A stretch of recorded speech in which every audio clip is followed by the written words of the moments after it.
Assalamualaikum warahmatullahi wabarakatuh. Innal hamdalillah nahmaduhu wa nasta'inuhu wa nastaghfiruh wa na'udzu billahi min shururi anfusina wa min sayyiati a'malina. May yahdihillahu fala mudilla lahu wa may yudlil fala hadiya lahu. Asyhadu an la ilaha illallah wahdahu la syarika lahu wa asyhadu anna Muhammadan abduhu wa rasuluhu la nabiyya ba'dah. Amma ba'du. Yang terhormat Ustazah Esti Sesanti Wulandari, Sarjana Sosial Magister Manajemen atau yang kita panggil dengan Bunda Wulan, selaku narasumber pada kajian parenting siang hari ini. Yang kami hormati Ibu Darim, Sarjana Pendidikan selaku Kepala Sekolah SMK Muhammadiyah 3 Wates. Yang kami hormati Bapak Baril Fatoni selaku Kepala Sekolah SMA Muhammadiyah Wates. Yang kami hormati Bapak Ibu karyawan keluarga besar SMK Muhammadiyah 3 Wates dan SMA Muhammadiyah Wates. Yang kami hormati Bapak Ibu orang tua atau wali siswa penerima beasiswa Lazismu periode Oktober tahun 2025, anak-anakku yang berbahagia dan seluruh hadirin yang kami hormati.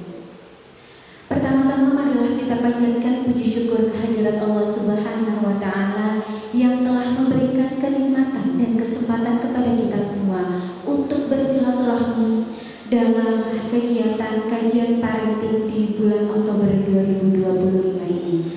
Semoga langkah Bapak Ibu menuju kajian ini mendapatkan pahala dari Allah Subhanahu wa Ta'ala. Amin ya rabbal alamin. Salawat serta salam semoga senantiasa tercurah kepada junjungan kita Nabiullah Muhammad sallallahu alaihi wasallam, yang semoga kita termasuk dalam golongan umatnya yang mendapatkan syafaat di hari akhir kelak. Amin ya rabbal alamin. Baik Bapak Ibu yang dirahmati Allah, selaku pembawa acara, izinkan saya membacakan susunan acara kegiatan kajian parenting pada siang hari ini. Acara pertama pembukaan, acara kedua pembacaan ayat suci Al-Quran, acara ketiga sambutan, acara keempat pentasyarufan beasiswa Lazismu, acara kelima pengajian atau kajian parenting, acara keenam lain-lain, dan yang terakhir penutup. Untuk memulai kegiatan ini dan mengharap ridho Allah Subhanahu wa Ta'ala, marilah kita buka dengan bacaan basmalah bersama-sama. Bismillahirrahmanirrahim. Acara selanjutnya yaitu pembacaan ayat suci Al-Quran yang akan dibacakan oleh Ananda Ilza Fitratul Muntaha, kelas 11 Farmasi SMK Muhammadiyah 3 Wates. Kepada Ananda Ilza kami persilakan.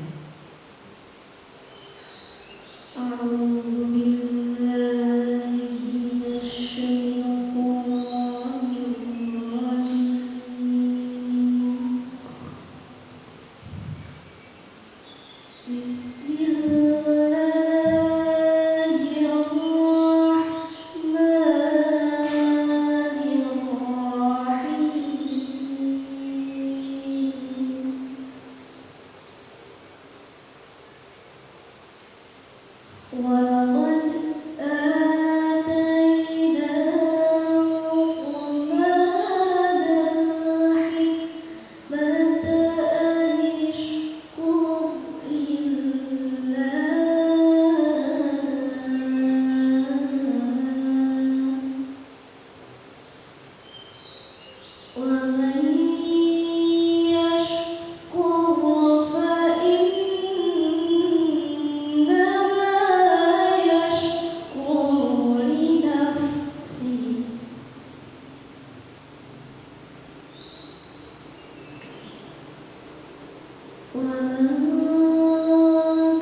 Wassalamualaikum warahmatullahi wabarakatuh.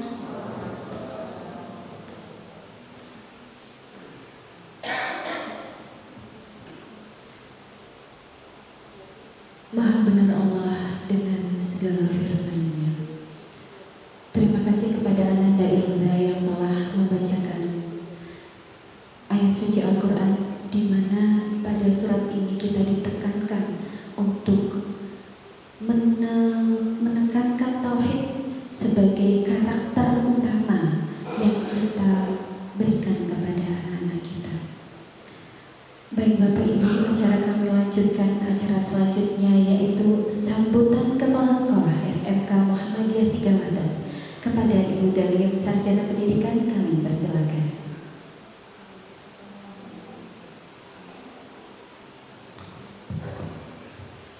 Bismillahirrahmanirrahim. Assalamualaikum warahmatullahi wabarakatuh. Alhamdulillahirabbil alamin. Wassalatu wassalamu ala asrofil anbiya'i wal mursalin wa ala alihi wa sahbihi ajma'in, amma ba'du.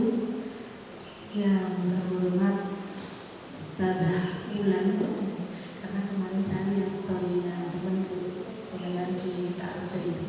Yang terhormat, yang saya hormati Bapak dan Ibu, orang tua, wali murid yang kesempatan siang hari ini diundang. Yang saya hormati Bapak dan Ibu guru serta karyawan baik SMK Muhammadiyah 3 Wates dan SMA Muhammadiyah Wates. Alhamdulillah, sama-sama marilah kita memanjatkan puji serta syukur kehadirat Allah SWT karena limpahan rahmat karunia, sehingga pada siang hari ini kita bisa bersama-sama bertatap muka dalam majelis pengajian rutin di lingkungan SMK dan SMA Muhammadiyah Wates. Salawat serta salam senantiasa tercurah kepada junjungan Nabiullah Muhammad SAW. Mudah-mudahan kita diberikan istiqomah untuk meladani sunnah-sunnah beliau dan akan mendapatkan syafaatnya di yaumul akhir. Amin ya rabbal alamin. Yang pertama, kami menyampaikan ucapan terima kasih kepada Ustazah yang sudah memenuhi permohonan kami untuk kesempatan pengajian di bulan ini. Kita saling sharing nanti terkait dengan bagaimana kita mengelola dan mendidik anak-anak di SMA maupun di SMK ini, atau lebih luasnya lagi atau lebih umumnya lagi, bagaimana sih dengan menghadapi anak-anak generasi now, generasi Z, generasi milenial ini. Bagi kami sebagai pendidik di lingkungan sekolah, agar kami tidak tambah memperdalam.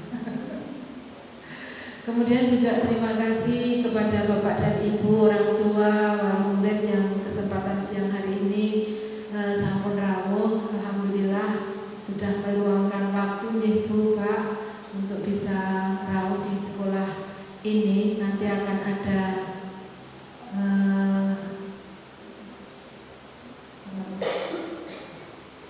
pentasarufan dan analismu kepada beberapa murid-murid yang orang tuanya pada kesempatan siang hari ini dihadirkan. Tapi Bapak Ibu sak mangke boten ngasta kondur arto ya Bapak Ibu. Mbok bilih namung seratan nggih Pak. Artonipun sampun langsung masuk ke bendahara sekolah untuk pembayaran sekolah. Nah nanti bisa dicek di bendahara sekolah Bu Dita, ini biayanya tengah jengkal ya. Nanti bisa dicek Bapak Ibu yang kemarin tagihannya berapa, berkurang berapa, menjadi berapa. Ben kita deg-degan Pak Wahyudi, Pak Heru selaku pengelola Layismu, wah ini berapa M ya yang saya terima, masih rahasia. Kepada Bapak Ibu guru dan karyawan baik SMA maupun SMK Muhammadiyah 3 Wates, kami ucapkan juga terima kasih kesempatan siang hari ini sudah hadir di masjid sekolah kita tercinta ini. Mohon maaf juga mewakili dari tim Layismu yang punya gawe pengajian siang hari ini, yang mungkin dalam menyiapkan segala sesuatunya di sana sini masih ada kekurangan. Yuk menjadi evaluasi bersama-sama agar nanti pelaksanaan pengajian yang berikutnya akan lebih baik dan lebih baik lagi. Tentu kami ucapkan kepada tim Layismu yang digarisbawahi Pak Heru, Pak Wahyudi, Bu Dia ya, yang sudah melaksanakan kegiatan pengajian di siang hari ini dan juga kegiatan pentasarufan dana Layismu SMK Muhammadiyah 3 Wates. Tidak usah saya ceritakan ya, Layismu itu dananya dari mana saja. Mungkin kalian Ustazah mau dan didoakan, ditambahi doanya.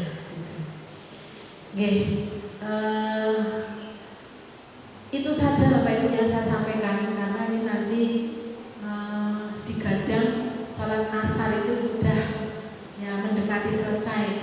Nah, jadi kita tidak mundur-mundur untuk melaksanakan sholat asyarnya. Insya Allah. Kalaupun nanti rodok mundur sedikit, Bismillah, tetap ya. Insya Allah nanti seperti itu. Terima kasih tim Layismu, terima kasih Bapak Ibu semua, sehat selalu kita. Amin ya rabbal alamin. Sekian saja yang bisa disampaikan. Mohon maaf atas kekurangan dan kehilafan. Assalamualaikum warahmatullahi wabarakatuh. Baik, terima kasih kepada Ibu Danun yang telah menyampaikan sambutannya. Acara selanjutnya yaitu pentasyarupan beasiswa Layismu SMK Muhammadiyah 3 Wates periode Oktober 2025. Kepada Bapak Mahir Sarjana Pendidikan kami persilakan. Bismillah, Assalamualaikum warahmatullahi wabarakatuh. Ya, kami hormati Bapak Kepala Sekolah SMK Muhammadiyah Wates, Ibu Kepala Sekolah SMK Muhammadiyah 3 Wates, Bapak Ibu guru dan karyawan. Mohon izin saya berdiri di sini mewakili dari teman-teman pengurus Layismu kantor layanan SMK Muhammadiyah Wates untuk membacakan nama-nama yang mendapatkan beasiswa. Tapi sebelum itu, pertama saya ucapkan terima kasih kepada seluruh donatur, Bapak Ibu yang sudah menitipkan zakat infak sedekahnya ke Layismu kantor layanan SMK Muhammadiyah 3 Wates. Untuk selanjutnya, untuk nanti yang mendapatkan beasiswa, harapannya siswa lebih rajin lagi sekolahnya seperti itu. Kemudian nanti akan saya baca sebutkan nama dan kelasnya.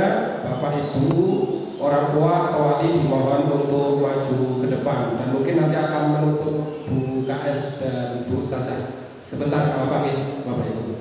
Yang pertama adalah siswa kelas 12 LPK3 Linda Puji Lestari. Hadir, silakan maju Ibu di depan sini, tidak apa-apa. Kemudian kelas 12 TKRA Rohmat hadir. Kalau tidak ada wali kelasnya nanti yang mewakili. Hadir. Oke. Silakan.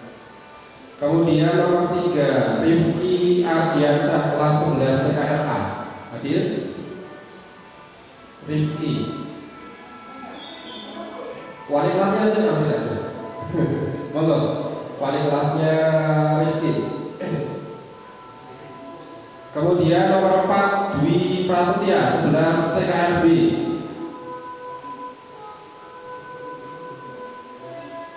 Kemudian nomor 5 Dalsa Buana Purnama kelas 11 DKP.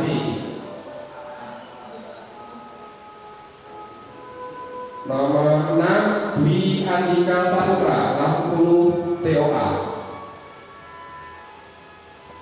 Nomor 7 Dada Aji Rahmadani kelas 10 TOB.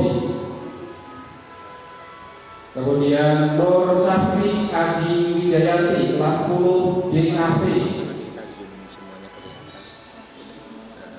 Nomor 9 Fitriani kelas 10 TF.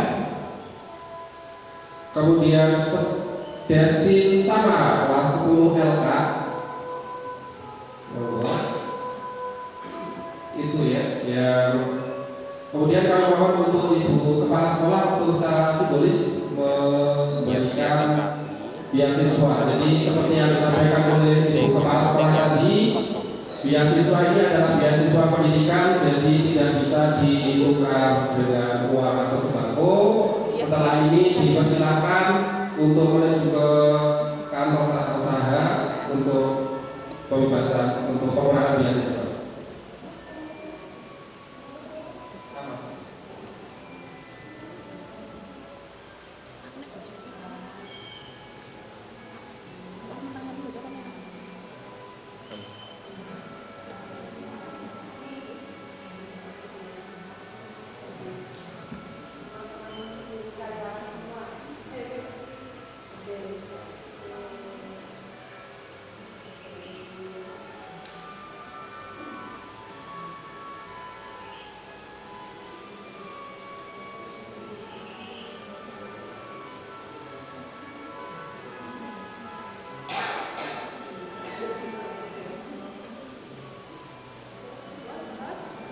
Foto dulu.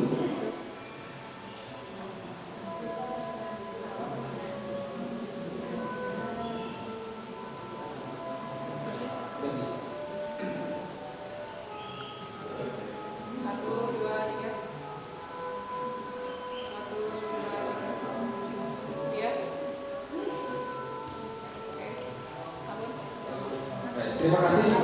Dipersilakan untuk kembali ke tempat. Nanti setelah acara ini selesai bisa untuk menemui Bu Dita. Nanti beasiswa akan digunakan untuk mengurangi biaya pendidikan. Misalkan masih kurang 2 juta, misalkan dikurangi 1 juta berarti tinggal 1 juta. Demikian untuk acara pentasarupan beasiswa Lazismu pada siang hari ini. Untuk selanjutnya kami kembalikan kepada pembawa acara. Akhiri, assalamualaikum warahmatullahi wabarakatuh. Baik, terima kasih kepada Bapak Wahyudi yang telah mentasyarufkan beasiswa Lazismu SMK Muhammadiyah Tiga Batas periode Oktober 2025. Baik Bapak Ibu yang kami hormati, ini yang kami tunggu-tunggu, yang kita tunggu-tunggu bersama, kajian parenting pada siang hari ini mengenai optimalisasi peran keluarga dalam pendidikan dan pembentukan karakter anak yang akan disampaikan oleh Bunda Wulan. Mungkin nanti setelah ini kita akan ada tanya jawab, Bunda Wulan. Kita akan ada sesi tanya jawab. Silakan dipersiapkan pertanyaan-pertanyaan atau curhatan-curhatannya Bunda. Biasanya kan ada curhat dari Bapak Ibu terkait bagaimana anak-anak. Baik, langsung saja Bunda Wulan untuk menyampaikan materi kita pada siang hari ini. Monggo.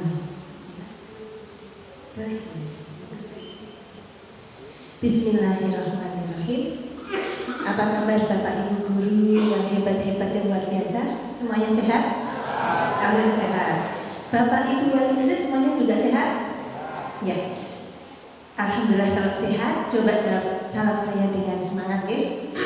Saya doakan yang menjawab salam saya dengan semangat, Allah ridhoi panjenengan semua dalam membersamai buah hati di keluarga panjenengan maupun membersamai anak-anak didik panjenengan di sekolah ini. Amin Allahumma. Assalamualaikum warahmatullahi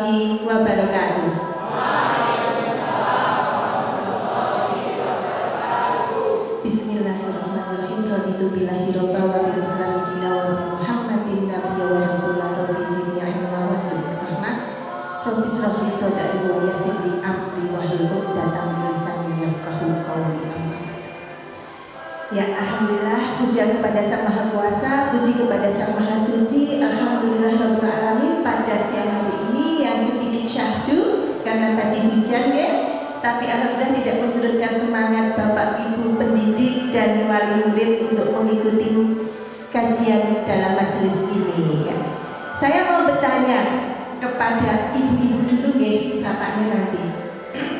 Bu, tolong dijawab dari dalam lubuk hati panjenengan yang paling dalam. Kalau iya juga jawab iya, kalau setengah jawab setengah, kalau tidak jawab tidak. Jawab ya.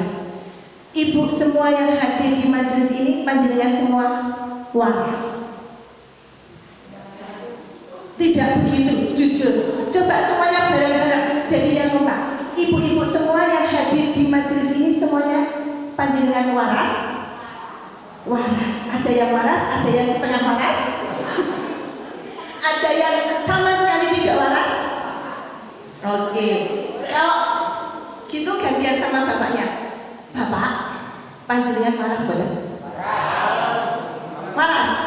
Alhamdulillah. Ada yang setengah waras? Tidak. Atau bahkan tidak waras sama sekali? Alhamdulillah.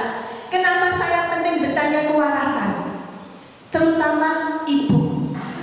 Di dalam keluarga, dengan ibu yang waras, ibu yang bermental sehat, bapaknya 3 kali lipat jadi nomor Pak waras. Coba bayangkan bagi bapak-bapak, bagi yang hadir di sini yang sudah menikah, punya istri boten waras mentalnya, mentalnya dan tanda kutip, bawaannya dari bangun tidur mau tidur kok uring-uringan, marah-marah terus panjenengan stres boten? Stres. Nanti lama-lama jadi budrek boten? Budrek. Terus jadi stroke. Ampun.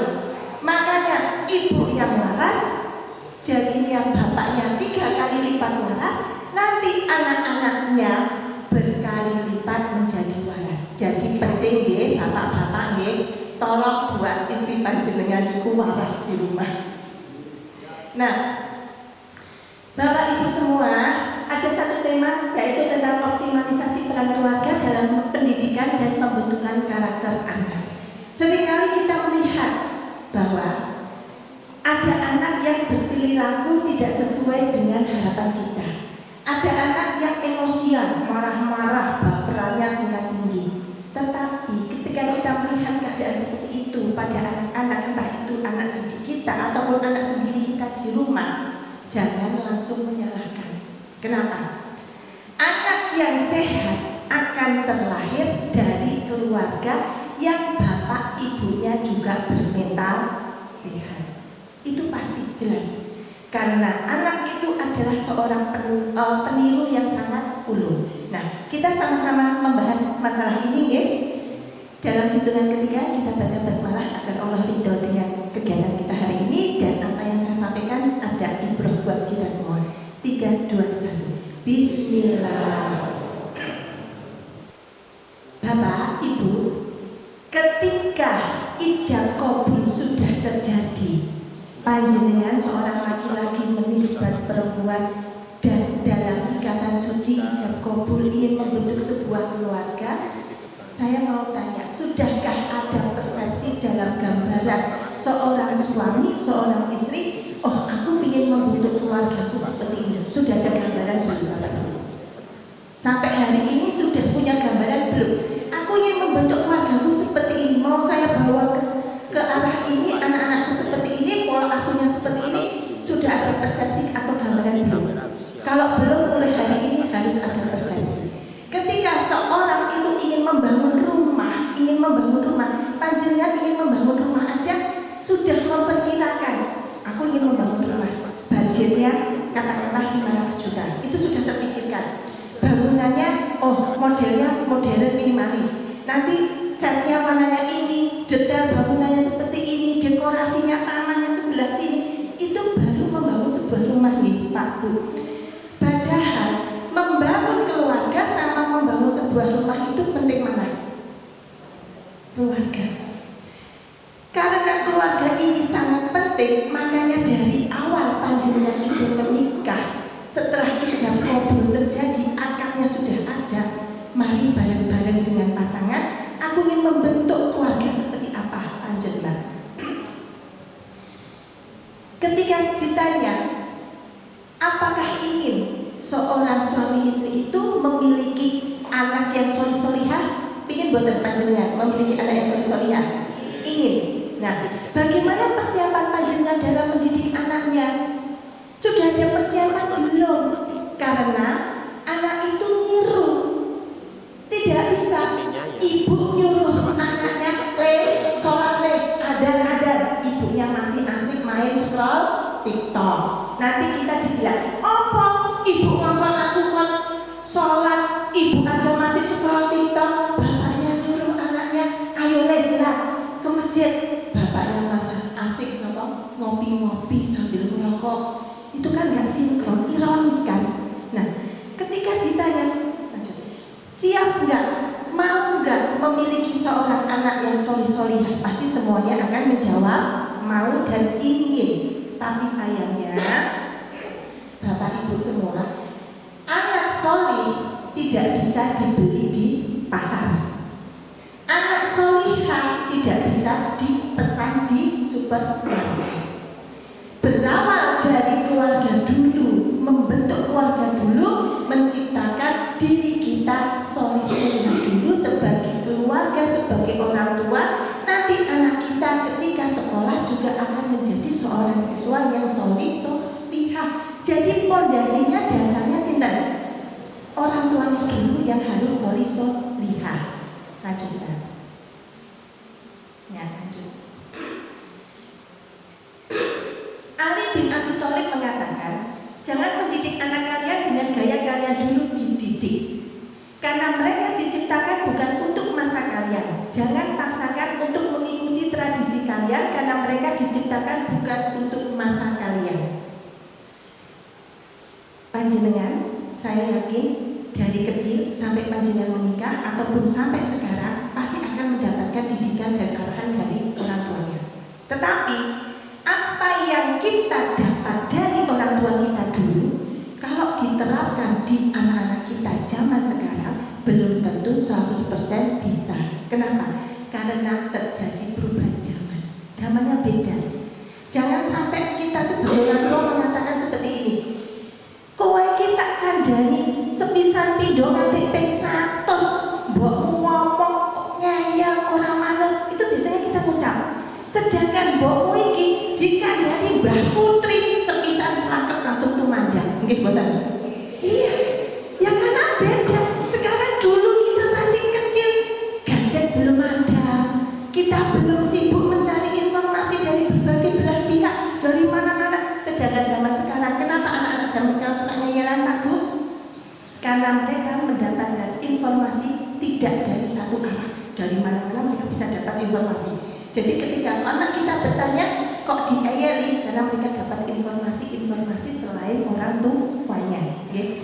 Ketika seorang wanita, seorang laki-laki sudah memutuskan menikah, tolong Bapak Ibu, saya tidak tahu trauma masa lalu apa yang panjenengan alami. Kita entah disadari atau tidak disadari, terkadang kita membawa luka batin atau yang sering disebut inner child. Entah itu kita dapatkan dari orang tua kita, dari orang terdekat kita, atau dari siapa saja. Ketika sudah memutuskan, ya aku menikah dengan kamu, yuk sama-sama, luka batin, trauma masa lalu kita stop. Jangan dibawa, jangan dimasukkan di dalam keluarga kita. Kenapa? Kalau luka batin inner child itu masih kita bawa di dalam rumah tangga kita, yang paling berdampak sinten Bapak Ibu? Anak akan berdampak. Anak akan selalu merasa disalahkan, dan nanti ujung-ujungnya anak tidak akan dekat dengan orang tua. Nanti ada pembahasan di belakangnya. Jadi sekali lagi, walaupun belajar mengikhlaskan, bukan berarti harus melepaskan semua trauma. Itu bertahap. Kita terima dulu luka batin kita. Kita terima. Kita rasakan rasa sakit luka batin, trauma-trauma kita di masa lalu. Kita kenali, kita rangkul, lalu kita cari solusinya, bertahap kita tumbuhkan kepercayaan diri kita. Aku besok kalau jadi orang tua, aku tidak akan melakukan kesalahan seperti yang luka batin aku ini alami. Itu yang harus kita pahami bersama. Lanjutlah. Konsep keluarga tangguh di dalam Al-Quran ada 3 urutannya. Yang pertama, Rabbana hab lana min azwajina. Ya Allah, jadikanlah pasangan kami. Jadi, sebelum menciptakan keluarga yang tangguh, pengasuhan yang hebat, orang tuanya dulu yang harus mau belajar. Orang tuanya dulu yang harus mau memperbaiki dirinya. Karena apa? Ketika suami istri ini sama-sama belajar memperbaiki dirinya, upgrade dirinya, kebercikan, keberkahannya, kebaikannya itu akan nitis, akan muncul ke anak turun kita. Jadi kita dulu yang harus jadi orang tua kompak, satu visi misi. Si bapak visi misinya mau ke kanan, ibunya ikutin ke kanan. Bapak mau ke kiri, ikutin ke kiri. Mau depan, ikutin depan. Selama suami kita itu tidak melanggar syariat agama, kita ikutin, ya. Dan bagi ibu-ibu, tolong yang masih punya suami, jangan mudah meminta cerai sama suami. Kalau tidak memang urusan syar'i yang sudah benar-benar melanggar, itu baru boleh. Kenapa? Seburuk-buruknya suami kita itu tameng. Bapak-bapak ini tameng. Ketika besok di neraka, bapaknya dulu yang dimasukkan. Jadi kita di belakang aman gitu. Ya, ini. Jadi harus memperbaiki diri dulu. Orang tua harus kompak. Jangan sampai ketika anak kita bertanya, kadang ada anakku sekarang udah pintar. Bu, napa nih? Bapak kira wis dewasa atau bu? Wis gede atau bu? Ada bapakmu cilik ya nikah sama ibumu. Loh, kenapa? Itu udah ada loh bu, bapakku nggak pernah sholat. Nah, jangan sampai kata-kata itu terucap pada anak kita. Nanti ujung-ujungnya apa? Anak akan berkata, oh berarti bapakku ibuku jargoni. Napa niku jargoni? Iso ujane iso nglakoni. Waduh, payah. Jangan sampai itu terucap nggih. Lanjut, Mbak. Yang kedua, waduriyatina, baru keturunannya. Jadi Bapak Ibu, kalau ingin anak kita solih-solihah, itu tidak lompat. Yang pertama, keluarganya dulu, yaitu orang tuanya harus solih-solihah. Bapak ibunya solih, otomatis anaknya jadi solih-solihah. Kalau ingin melihat suksesnya anak panjenengan ingin sukses, itu dilihat dari siapa? Tirakat ibunya. Semakin besar ibunya tirakat, anaknya besoknya sukses. Tapi kalau ingin melihat solih tidaknya anak itu, walaupun di sekolah atau di mana saja, oh ini anak ini solih, anak ini enggak, dilihat dari siapa? Bapaknya. Lihat apakah bapaknya ini solih apa enggak. Kalau solih, insya Allah, maaf ya enggak ada anak nakal ya, semisal bandel-bandelnya anak itu pasti tetap ada baiknya, nek bapaknya baik. Tapi kalau bapaknya sudah tidak bagus, berarti keturunannya tidak bagus. Karena yang megang solih tidaknya seorang anak itu bapak. Lanjutkan. Dan yang ketiga adalah lil muttaqina imamah, level yang paling tinggi. Jadi ketika 1, 2 sudah kita lewati, level ketiga kita masih menginginkan apa? Anak kita akan menjadi suatu saat tercapai cita-citanya. Suatu saat akan menjadi pemimpin bangsa yang bermartabat, yang berakhlak mulia Quran. Itu pasti. Jadi kita mencetak anak kita menjadi generasi-generasi yang tangguh dan berkarakter. Lanjut. Ada 4 jenis keluarga di dalam Al-Quran. Yang pertama, bapak ibunya, suami istrinya ini sama-sama solih dan berakhlak. Dicontohkan Nabi Ibrahim. Nabi Ibrahim dan 2 istrinya ini solihah-solihah semua. Makanya anak keturunannya juga ada yang jadi nabi kan. Nah ini. Yang kedua, istrinya solihah, akhlaknya baik, namun suaminya jahat, dolim, yaitu keluarga Fir'aun. Yang ketiga, suaminya solih, namun kok istrinya enggak manut, enggak mau beribadah, pokoknya jelek istrinya, enggak bagus lah. Dicontohkan keluarga Nabi Nuh. Makanya Nabi Nuh ada anaknya namanya Kan'an, itu kan durhaka. Nabi pun juga. Karena apa? Walaupun bapaknya sudah nyuruh baik, tapi istrinya nggak baik, anak itu kan dekat dengan ibu juga. Pasti akan ngikutin ibunya.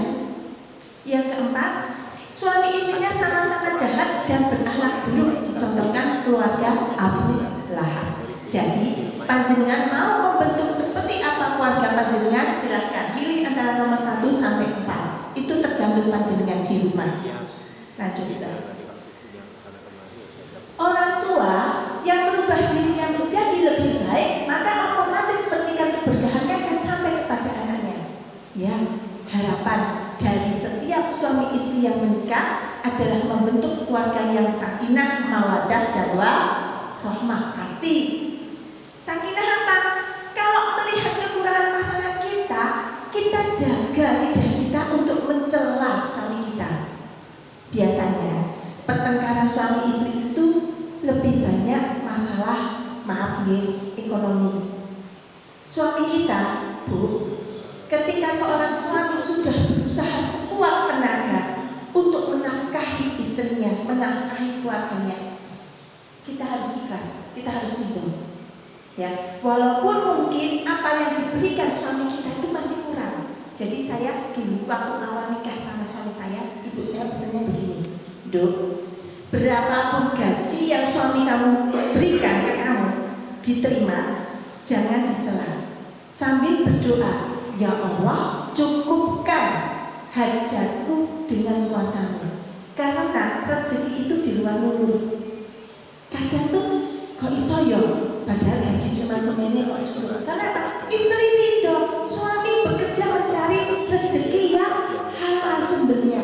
Suami juga bekerja, istrinya ridho, istri mendoakan, jangan celah, jangan dikit-dikit, pilih Pak, nggak boleh. Apapun keadaan suami kita, keadaan istri kita, tolong, itu pilihan kita.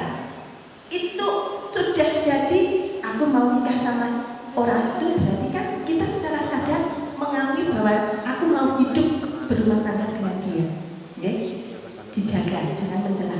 Mawadah, kalau melihat kekurangan pasangan kita, tutupin dan fokus lihat kebaikannya. Ketika suami kita down, istri kita down, suami ketika mencari rezeki kadang, Bu, aku kok kesel ya Bu, yuk semangat ya, gak apa-apa. Allah ridho dengan usaha Papa, Anda juga ridho dengan usaha Papa. Yuk bareng-bareng. Semoga yang gak mungkin bagi kita Allah mungkinkan. Ya. Yang ketiga, rahmat. Ketika kita mampu menjadikan kekurangan pasangan sebagai ladang amal untuk diri kita. Bapak-bapak, kalau lupa naruh anduknya di kamar, itu pahala untuk istri. Nggih boten? Jangan piye to ya? 15 tahun berumah tangga, anduk atau dijemur bar mandi. Itu biasa. Jadikan ladang pahala, kita doakan aja. Ya Allah, bismillahirrahmanirrahim. Pahalaku akeh, Pak. Sesuk meneh ya, Pak. Istri juga begitu. Ketika istri masaknya kasinan, suami jangan celah. Ya Allah, enak sambil kicip-kicip. Enggak apa-apa. Itu ladang pahala. Jadi apapun dengan pasangan kita, yang dilakukan pasangan kita, jadikan sebagai pahala buat kita. Lanjutkan. Allah Subhanahu wa Ta'ala menghargai sebuah karya meskipun karya itu sangatlah kecil. Faman ya'mal mithqala dzarratin khairan yarah.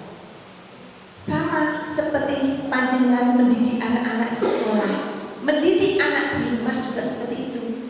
Kalau bisa, kalau masih punya anak yang kecil-kecil, bapak ibunya ajarkan Al-Fatihah itu kalau bisa yang pegang orang tuanya. Kenapa?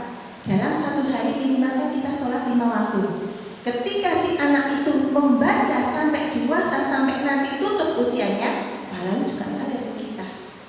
Ya. Dari kecil, ajarkan adab, akhlak, cara makan yang baik, semuanya itu karena ada balasan. Sekecil apapun yang diajarkan, kalau itu dilakukan dan ada kebaikan, maka Allah akan mencatatnya sebagai sebuah kebaikan. Lanjut, Mbak.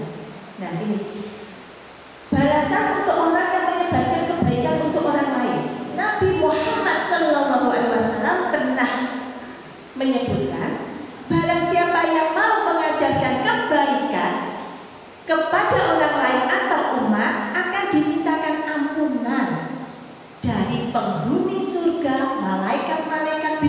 bidadari aku di surga, maupun makhluk-makhluk yang ada di bumi sampai di dasar lautan. Ikan-ikannya di dalamnya di dasar lautan itu akan memberikan ampunan, memohon ampunan kepada kita. Sama Bapak Ibu guru ngajarkan di sekolah, kalau itu dijalankan sama murid-murid panjenengan, kebaikannya panjenengan dapat ampunan dari penghuni langit maupun penghuni surga. Ketika kita mengajarkan anak juga seperti itu. Tapi sama juga Bu Pak, kita mengajarkan anak ke anak, ya pahala, bukan pahala kebaikan, tapi pahalanya dosa juga mengalir ke kita sepanjang anak itu menjalankan. Jadi tergantung kita mau mengajarkan kebaikan atau mengajarkan keburukan. Orang yang menunjukkan pahala kebaikan pada orang lain, pahalanya juga sama. Kita mengajarkan anak kita sholat, ayo Lendo, Mbak, Dek, sholat. Anak kita sholat dari awal sampai selesai, pahalanya ngalir ke kita. Panjenengan ngajarkan ke muridnya apapun itu, pahalanya ngalir ke panjenengan. Dan ketika manusia mati, semua amalannya terputus kecuali 3. Sedekah jariah, ilmu yang bermanfaat, dan anak solih yang mendoakan kedua orang tuanya. Jadi panjenengan ini alhamdulillah sebagai pendidik itu luar biasa, pahalanya banyak sekali. Jadi bersyukurlah panjenengan, Allah memberikan takdir bagi panjenengan menjadi seorang guru. Lanjut. Nah, sering kita mendengar istilah generasi stroberi, nggih? Sering, bahkan sudah terlalu sering. Generasi stroberi. Bapak Ibu sudah pernah lihat buah stroberi kan? Bahkan sudah pernah merasakan. Kalau stroberi itu buahnya itu cantik enggak, Bu? Cantik banget ya. Kalau di foto itu sepertinya menggiurkan. Pinginnya itu kita makan. Tapi rasa stroberi apa, Pak? Asam, kecut. Kalau kita nyucinya dengan air mengalir, nyucinya itu terlalu keras, itu stroberi banyak buatan. Banyak. Sama juga dengan generasi sekarang. Generasi sekarang disebut generasi stroberi. Generasi yang mudah rapuh, mentalnya nggak kuat, kurang tangguh dalam menghadapi tekanan dan tantangan. Istilah ini berasal dari anatomi buah stroberi yang mudah rusak, lembut dan sensitif terhadap tekanan luar. Ya. Ketika ada seorang anak disebut anak generasi stroberi, berarti ada yang namanya orang tua stroberi. Karena nggak mungkin anak itu bisa jadi generasi stroberi kalau nggak ada orang tuanya yang orang tua stroberi. Biasanya apa? Kita tuh buru-burunya apa? Contoh, Mbak, tolongnya disapu, umumnya reget banget. Anak kita baru ngambil sapu, baru nyapu, ibunya gemes. Halah ya Allah, nyapu kita tak betotan, masih ada regetannya. Kita buru-buru, langsung ngambil sapu, langsung disapu biar resik. Harusnya nggak usah seperti itu. Biarkan anak kita nyapu dulu, nggak mau resik, nggak orang, wes penting nyapu, kasih tegas. Ketika sudah selesai, jangan dicela. Ketika mau balik nyapu, ketika anak nggak ada, biar anak nggak tersinggung. Ibu kan ngomong tuh, aku sosok nyapu, balik nyapu, sosok ngambil rasa aku kan nyapu. Mau besoknya, nggak usah, biarin aja, asal-asal. Juga harus seperti itu. Tolong itu diasahi. Walaupun ada piring gelasnya yang pecah, biarin, beli lagi. Harga gelas sama piring juga nggak mahal kan? Lebih baik kita kehilangan, misalnya ada satu piring yang pecah, satu gelas yang pecah, karena anak belajar akan menjadi generasi yang tangguh, kita kasih pekerjaan, itu lebih baik daripada kita emang gelas. Suami-suami harus mau ikut turun terjun langsung di dalam pekerjaan rumah tangga, harus mau. Suami saya mau. Suami saya itu mau bantu nyuci, mau bantu jemur, nyapu. Ketika saya tanya suami saya, Pak, kenapa kok papa mau? Papa mau asah-asah piring, mau bantuin nyuci, mau jemur, kecuali setrika. Katanya capek setrika. Tapi paling nggak mau lah. Apa jawaban suami saya? Kalau aku tidak ikut pekerjaan rumah tangga, kalau aku tidak ikut membantu istriku, anakku nyuruh aku punya anak laki-laki. Ketika besok anak laki-laki sudah menikah, dia nggak tahu pekerjaan.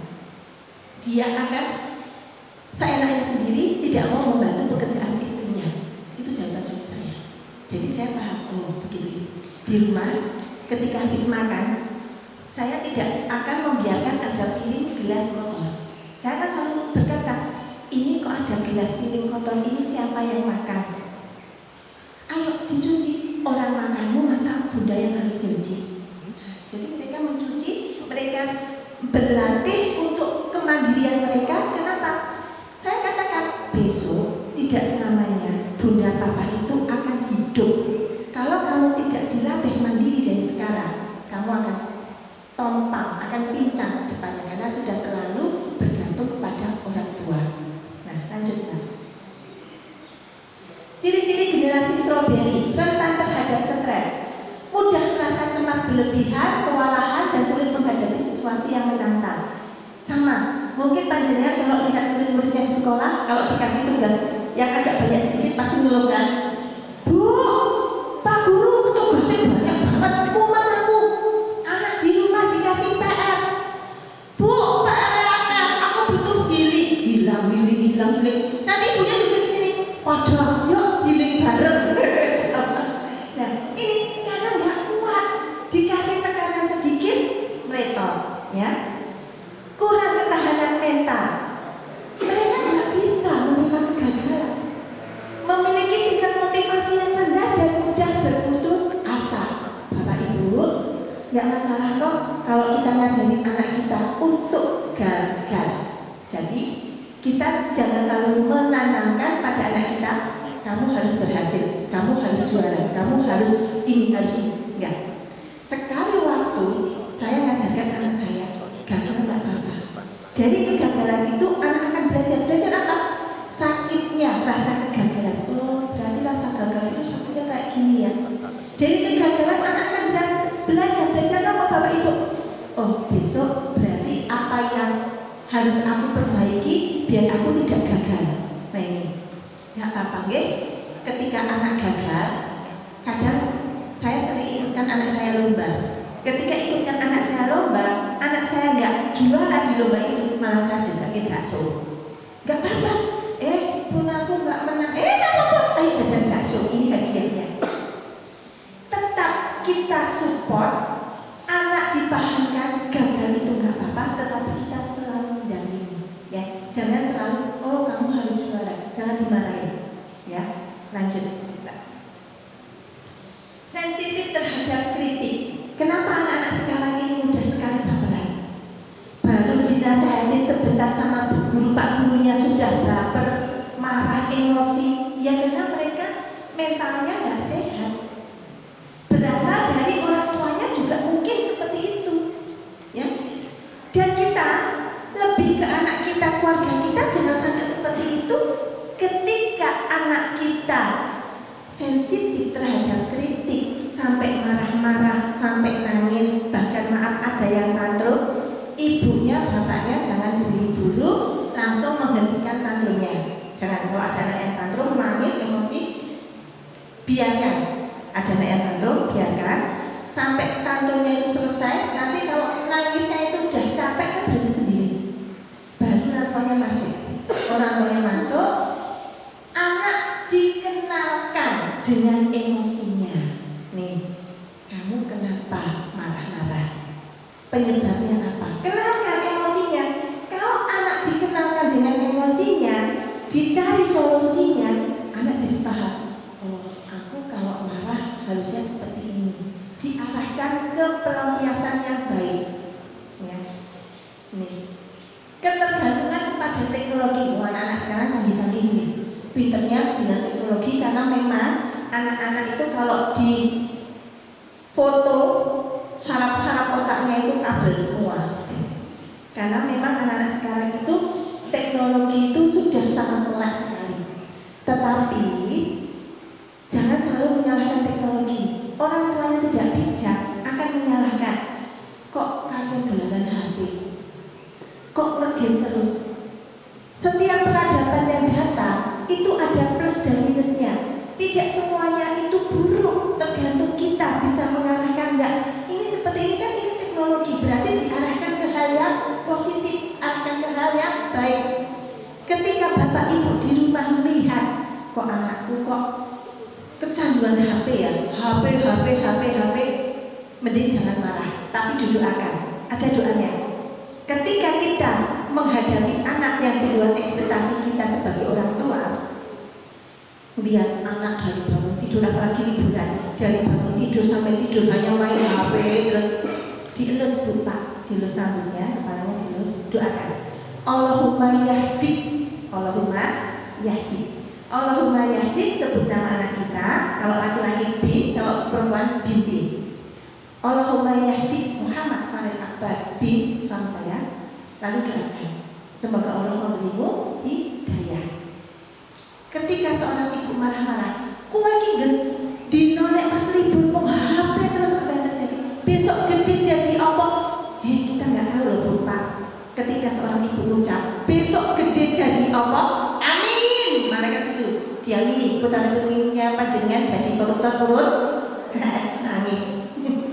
Putra putrinya panjenengan menjadi orang yang tidak bisa dibanggakan di masa depan, panjenengan turun. Enggak. Makanya hati-hati bagi seorang ibu. Yang mahal dari seorang ibu itu ada 3. Apa Bu? Doa, maaf, ridho. Bapak nanti habis ini kasih tahu isinya ya. Bu, yang mahal dari seorang ibu itu ada 3. Doa, maaf, ridho. Sebelum seorang ibu itu tidur menutup mata di atas bantalnya, kita sebagai ibu, saya sebagai seorang ibu harus doa dan maaf. Itu diikrarkan.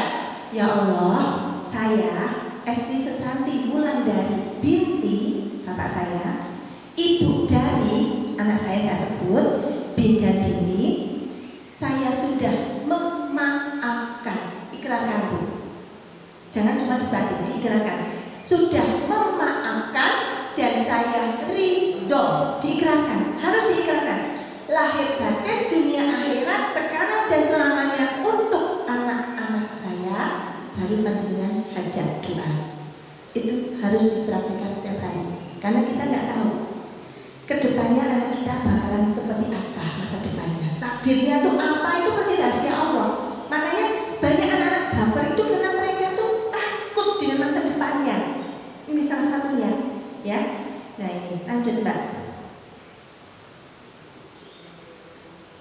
Tips meningkatkan ketahanan mental generasi stroberi. Kita bangun dukungan sosial, libatkan anak-anak dalam kegiatan sosial, membantu mereka membangun hubungan yang sehat dengan teman sebayanya, dan selalu ingatkan, Lendo, circle pertemanan itu menentukan masa depanmu.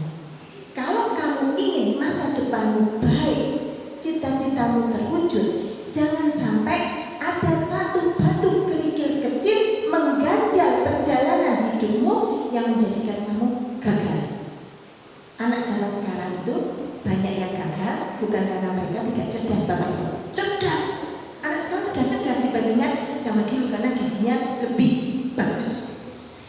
Anak zaman sekarang gagal bukan nggak ada fasilitas. Fasilitas komplit nih, semuanya ada. Apalagi kalau orang tuanya punya uang, apapun yang dimau anak pasti dibelikan.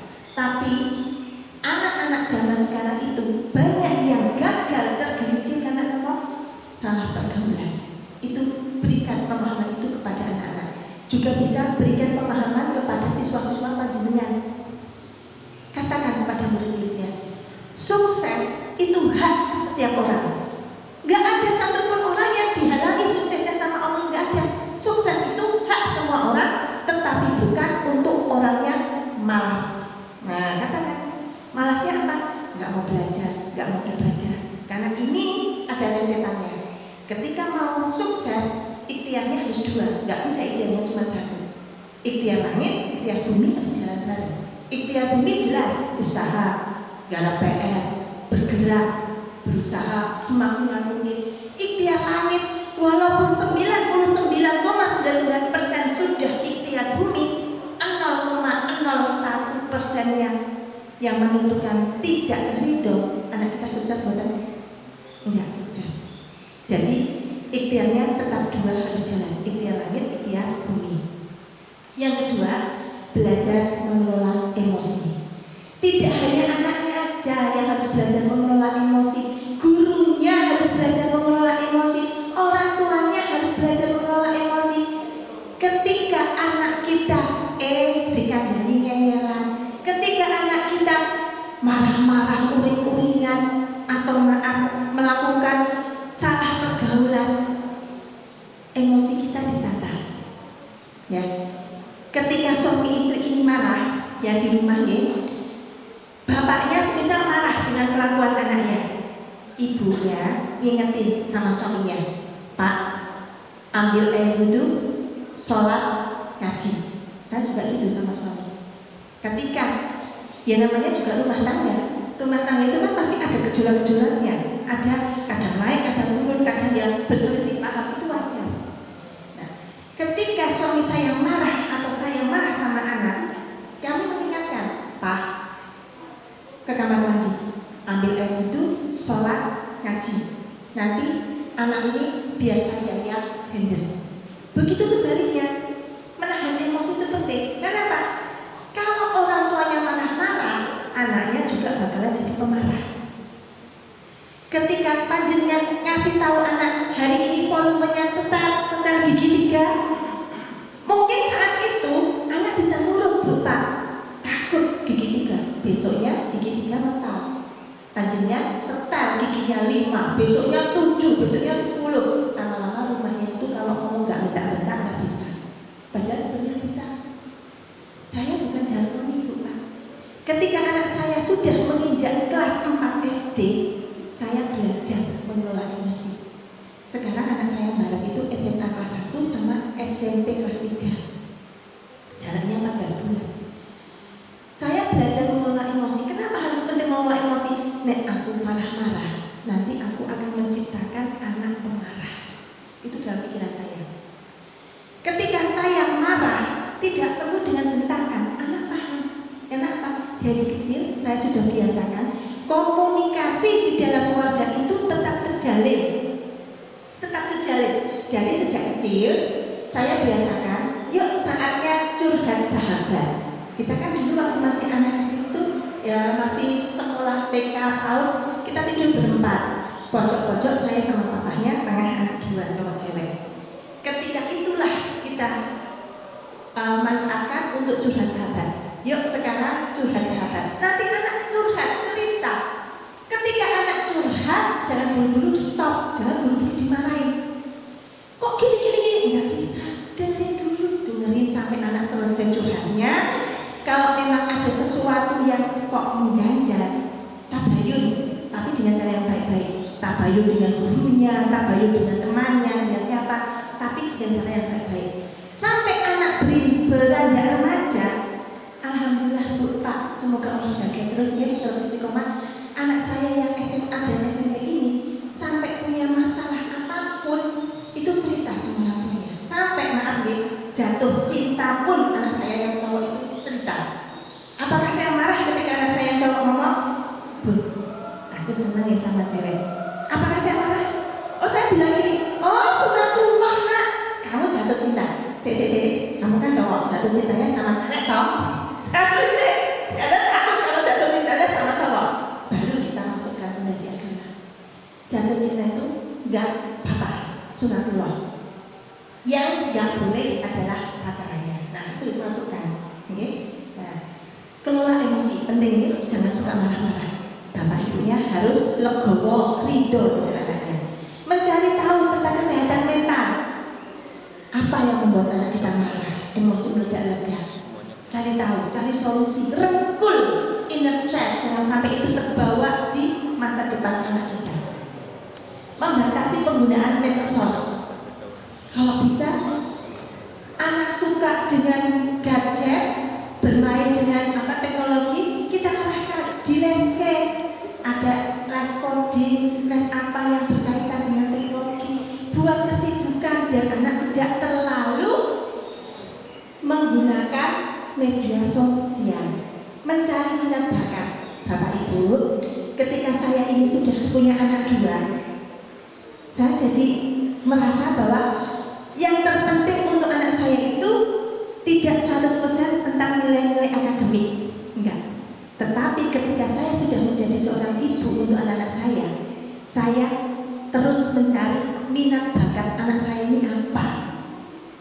Asalkan anak kita nggak bodoh-bodoh amat, nggak masalah. Nggak usah marah-marah, anak nggak bisa sampai nilai 8, 9, apa. Tapi minat bakat itu dari anak saya kecil, dari anak saya TK, itu sering saya ikutkan lomba. Ikut lomba. Saya selalu bilang sama anak saya, Le, kenapa Bunda selalu meminta kamu untuk ikut lomba? Meminta kamu untuk menampilkan Bunda tuh berusaha mencari minat bakatmu itu apa? Karena 20-30 tahun yang akan datang, ketika zaman kamu besok mencari kerja itu beda dengan zaman Bunda. Ketika zaman Bunda cari kerja, akan datang ijazah, asalkan nilai akademiknya tidak jelek, ada perusahaan yang merekrutkan, menjadikan kita karyawannya, stafnya. Tapi coba bayangkan, 20 tahun yang akan datang anak kita mencari kerja. Iya, kalau ada perusahaan yang masih menerima. Kalau nggak ada, masa anak kita nggak kerja. Ini penting. Jadi minat bakat ini insya Allah di sekolah ini juga minat bakatnya sudah dikembangkan ya Bapak Ibu. Ini luar biasa. Ini lanjut Pak. Nah, yang paling dalam ya yang paling dasar adalah menanamkan fondasi agama yang kuat. Jadi anak selalu diingatkan waktunya sholat. Setiap hari harus ngaji. Katakan sama anak kita, Lindu, kenapa papa mama meminta kamu selalu ngaji? Kami gak bisa ngawasi kamu 24 jam. Ketika kamu jauh keluar rumah, biarlah Allah yang menjagamu dengan kalam-kalamnya. Saya katakan itu sama anak saya. Keteladanan orang tua. Orang tua harus menjadi role model yang baik dari anaknya. Dari bangun tidur sampai mau tidur, orang tua harus jadi contoh. Dari atas ujung kepala sampai ujung kaki harus jadi contoh. Orang tua akan marah ketika anaknya bersikap tidak sopan kepada orang lain. Orang tua akan marah ketika anaknya ngomongnya bentak-bentak. Tapi ironinya apa Bapak Ibu? Anak itu lihat bapakku, ibuku bentak-bentak pelayan toko. Itu kan gak sinkron. Orang tua akan marah ketika anaknya menertawakan kesedihan orang lain. Ada temannya yang susah ditertawakan. Tapi anak lihat ketika bareng jalan ada orang yang susah, bapak ibunya ngeguyu. Kan juga gak sinkron. Jadi semuanya harus sama, harus sinkron. Ngajari apa juga kita berbuat seperti yang kita ajarkan. Orang tua haruslah ridho. Apapun keadaan anak kita, baik buruknya, entah itu anak di rumah ataupun anak di sekolah, anak didik, kita ridho. Karena apa? Keberkahan keridhoan ini luar biasa. Bapak Ibu, ada satu yang ingin saya sampaikan. Kita renungkan bersama nih. Ketika orang tua memiliki anak yang tidak sempurna, memiliki anak yang tidak sesuai dengan harapannya, itu ternyata Allah sebenarnya ingin mendidik hati kita untuk belajar cinta tanpa syarat. Penting. Jadi ada, entah itu murid, entah itu anak di rumah, kok berperilaku tidak sesuai dengan harapan kita, itu sebenarnya Allah nyetir. Allah itu ingin kita itu, Allah yang mendidik hati kita itu, kamu itu harus memiliki hati, memiliki cinta tanpa syarat, baik itu anakmu sendiri ataupun anak didikmu di sekolah. Dulu kita berpikiran anak yang baik itu adalah anak yang nurut, anak yang patuh, anak yang sesuai dengan pemikiran kita. Kita kan pikirannya bagus-bagus ya tentang anaknya. Tetapi kalau itu tidak bisa tercapai, ya udah nggak apa-apa. Bukan berarti kita jadi orang tua atau jadi guru yang gagal, enggak. Kita berjuang keras untuk menjadikan semuanya ini tampak sempurna. Tapi ternyata ketidaksempurnaan yang ada pada dalam diri anak itu sebenarnya Allah sedang menegur kita dengan lembut. Allah yang berkata, kamu masih memiliki cinta yang tulus enggak ketika aku memberikan rencana yang tidak sesuai dengan harapan. Nah ini kita harus pahami itu, entah itu anak-anak kita sendiri ataupun kepada anak didik Jadi ibu itu tidak mudah. Jadi ayah juga tidak mudah. Jadi seorang pendidik juga tidak mudah. Tapi bukan berarti tidak bisa. Yang terpenting dalam setiap apa yang kita lakukan itu pedomannya satu. Selalu libatkan Allah dalam setiap pengasuhan kita kepada anak kita. Mendidik anak laki-laki dengan mendidik anak perempuan itu berbeda, Bapak Ibu. Siapa yang sini punya anak laki-laki? Tolong ngacung. Anak laki-laki. Biasanya anak laki-laki itu semisal besok mau ujian atau mau ulangan di sekolah. Nanti ibunya ini mesti buru-buru kepingin tahu hasilnya. Tanya pulang sekolah, "Leh, piye mau ujiannya, ulangannya, iso ora?" "Mbah, B aja." B aja tuh biasa aja. Biasa gitu kan. "Leh, piye leh?" Ibunya udah mau gebu-gebu. "Piye leh? Iso ta leh? Mau garapin sekolah?" "B aja." Ya kan? Kita pikiran, "Ih, cinta ini kan mau jawaban mau B aja, B aja." Itu anak laki-laki, karena anak laki-laki apa Bu, Pak? Satu hari mengeluarkan cuma 7.000 kata. Makanya bapak-bapak, ini kenapa jarang ngomong di rumah, itu karena 7.000 kata. Sedangkan ibu-ibu berapa? 20.000 kata. Perbandingannya ya hampir 3 kali lipat ya. 7.000 sama 20.000. Jadi bapak, sabar ya, ada pahala. Kalau istrinya di rumah awal dari bangun tidur mau tidur, itu pahala buat seorang bapak. Ibu juga begitu. Kalau mau mencari info dari anak laki-lakinya, anak laki-laki itu tidak bisa langsung ngomong saat itu kejadian. Contohnya begini. Tadi selama di sekolah dia mengalami kejadian apa? Itu berikan jeda waktu untuk otaknya berpikir, untuk mengolah kejadian itu di otaknya. Nek ditanya nggak bakalan ngomong, tapi kasih jeda waktu untuk berpikir. Nanti malamnya atau besoknya baru ditanya. Sama seperti suaminya Pak Jenderal, sama seperti bapak-bapak ini juga seperti itu. Nggak bisa. Kalau laki-laki nggak mau ngomong, nggak bakalan ngomong. Kalau perempuan begitu dijemput, bonceng, di motor sampai pulang, Bu tahu nggak Bu, bla bla bla bla bla sampai rumah cerita, ya kan? Kalau ada perempuan seperti itu, anak laki-laki itu kenyangkan dulu perutnya. Ya ini ada tipsnya ya. Anak laki-laki kenyangkan dulu perutnya, sama seperti bapak-bapak atau suami-suami kita. Kalau pulang kantor masih pakai seragam, masih capek, masih lelah, jangan buru-buru kita ngajak ngomel-ngomel ajak ngomong. Nanti yang ada perang dunia 10 geger rumahnya. Sediakan dulu dahara untuk suami kita makan, suami kita istirahat. Kalau istirahatnya sudah cukup, baru kita ngomong ada apa di rumah itu. Sama seperti anak kita, anak laki-laki seperti itu. Ketika anak laki-laki kami di rumah itu pulang sekolah kok nampak bad mood wajahnya, saya sama suami tidak langsung buru-buru gini tanya, nomor gini enggak? Suami WA saya, "Bun, kita tunggu sampai nanti habis maghrib. Kalau toleh masih seperti ini, tak ajak pergi keluar, tak ajak jajan makan." Ya sudah, biarkan quality time dengan bapaknya. Beneran, habis maghrib dia masih bengok di kamar, ditanyain diem aja. Ya wajar, kita nggak tahu masalah apa yang dia anak. Nanti bapaknya, "Bun, kami pergi ya." "Ya, hati-hati." Pergi. Diajak makan pecel lele, makan apa, kenyang kan? Mam, aduk sasaranmu. Setelah kenyang, bapaknya masuk.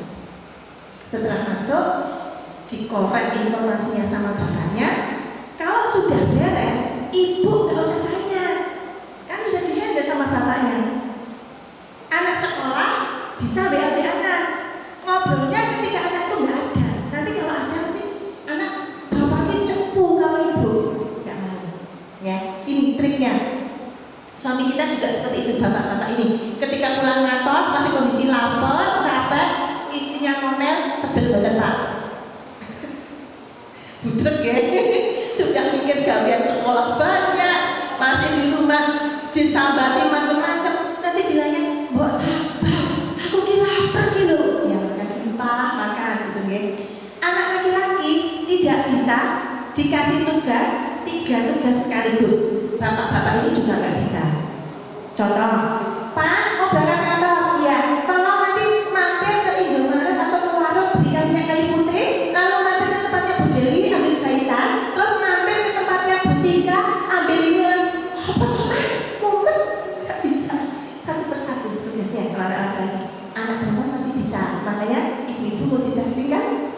multitasking itu sambil goreng-goreng, setel mesin cuci, masih semuanya ini mau kok lari dintasi. Beda dengan bapak-bapak, dengan laki-laki nggak bisa. Ini yang terpenting bapak-bapak. Ini harus yang melakukan bapak-bapak. Saya diambil ini. Sampai jam berapa? Oh ya, sesi tanya jawab. Sebentar. Ini satu lagi sebentar. Yang penting bapak-bapak harus melakukan. Kalau punya anak laki-laki, bapak maju. Anak perempuan juga bapak maju. Ketika anak laki-laki dan perempuan kita melakukan sebuah prestasi kebaikan, Pak, tolong perhatikan, tepuk bahu anak laki-lakinya sambil ngomong, hebat kamu nak, bapak bangga sama kamu. Praktekkan juga. Tepukan bahu di pundak seorang ayah untuk anak laki-lakinya. Percaya diri seorang anak laki-laki itu muncul. Jadi dia akan merasa, oh bapakku sayang, oh bapakku perhatian, oh kalau aku begini bapakku suka. Kalau anak perempuan di mana? Sentuhan dari kepala sampai sini. Sentuh. Gimana di sekolah? Sentuhan. Ini harus melakukan bapak. Karena bapak adalah sosok idola di keluarga. Sekali bapak ngomong, anak takut. Ya, mungkin ada pertanyaan? Monggo. Saya buka sesi tanya jawab. Baik Bapak Ibu, ada yang mau curhat atau bertanya? Monggo.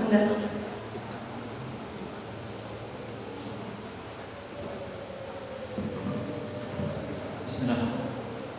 Langsung saja ya, Ustaz, mohon izin.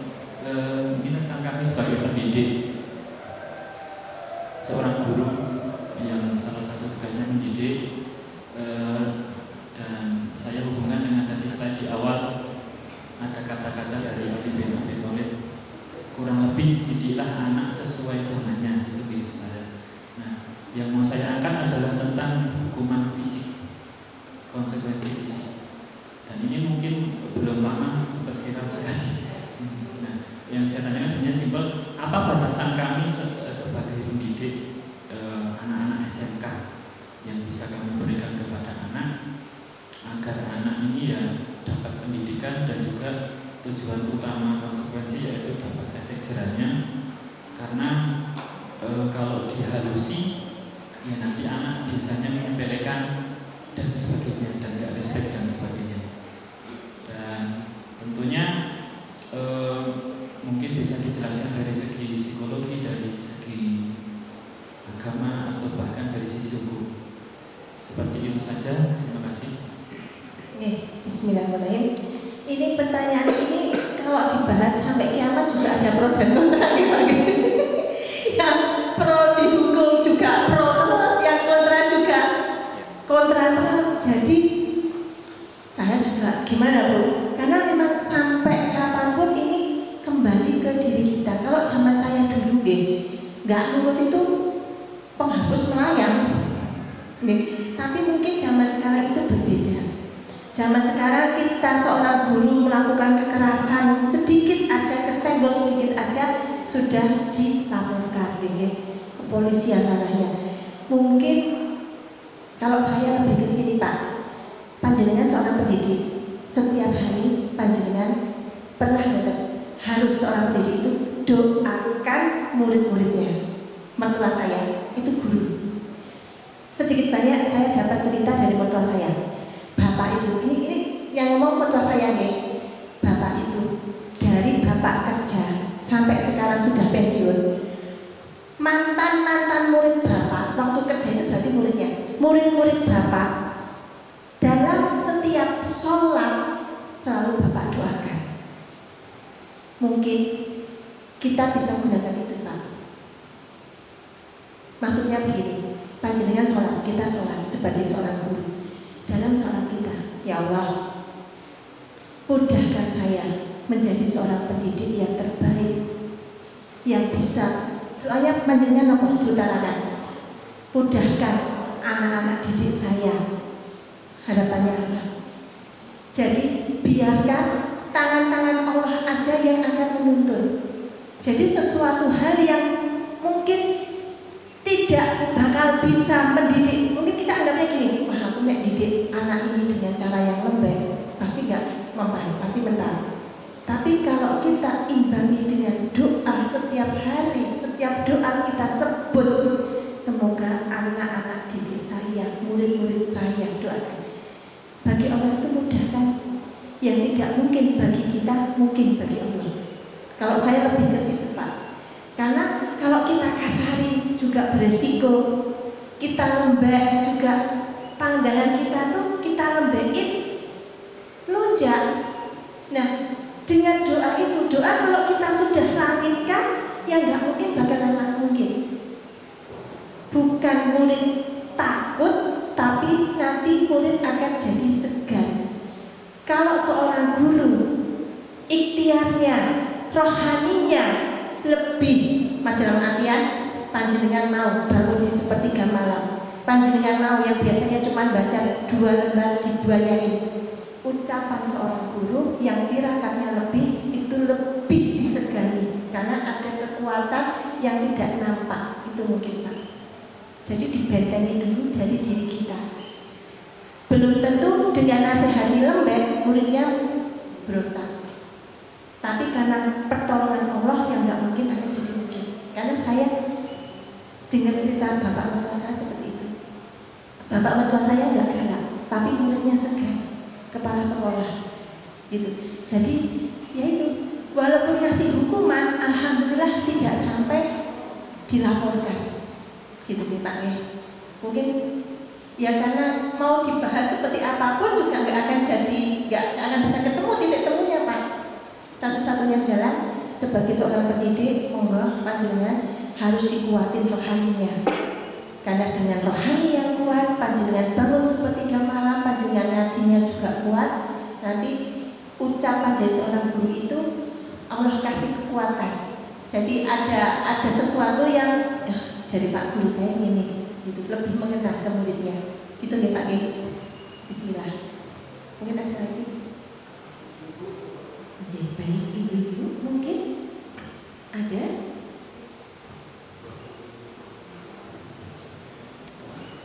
Monggo ibu-ibu yang ingin bertanya.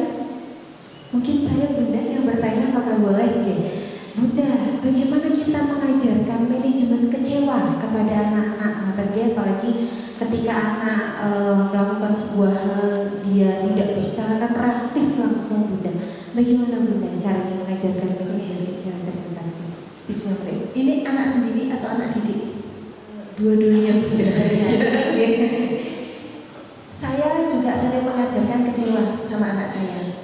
Ketika anak saya misal ikut lomba kalah, besarkan hatinya. Gak apa-apa kalah. Nanti kan ada lomba yang berikutnya. Selalu dimotivasi, itu jelas nomor 1. Dan kembali Bu, dalam pengasuhan pendidikan anak selalu melibatkan siapa Bu? Allah.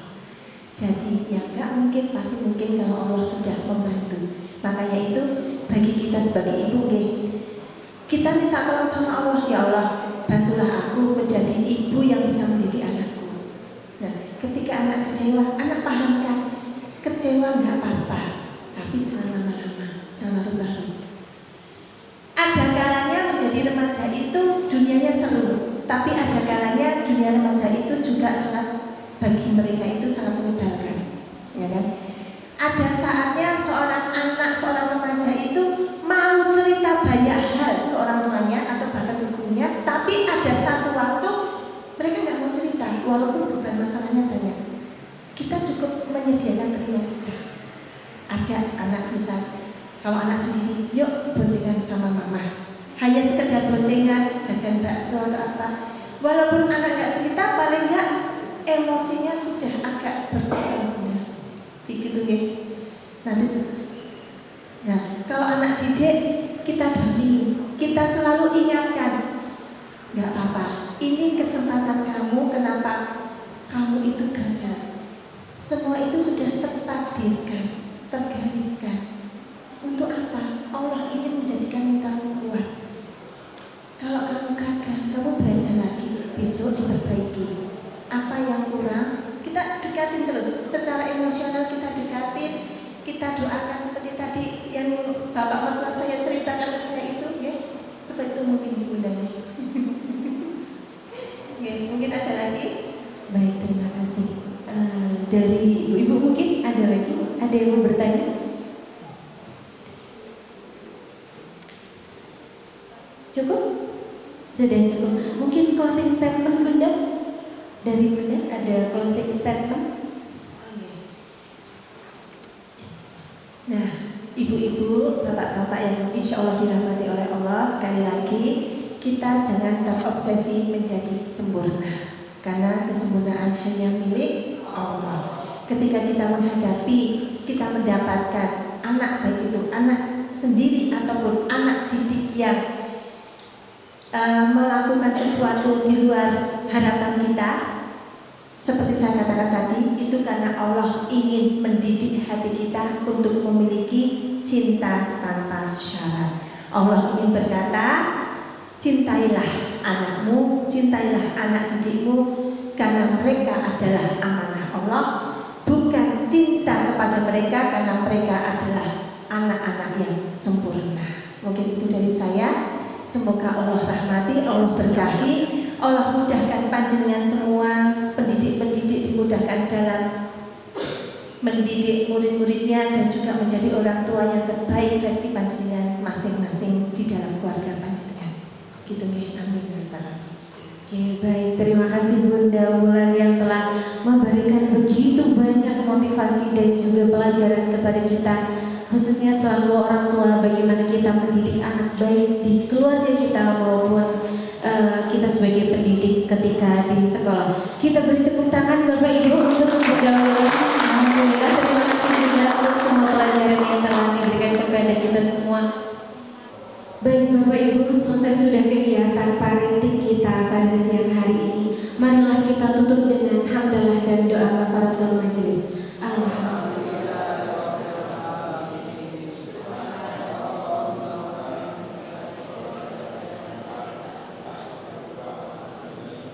Terima kasih kehadiran Bapak dan Ibu. Semoga kita mendapatkan ibrah dari kegiatan pada siang hari ini. Saya tutup. Wassalamualaikum warahmatullahi wabarakatuh.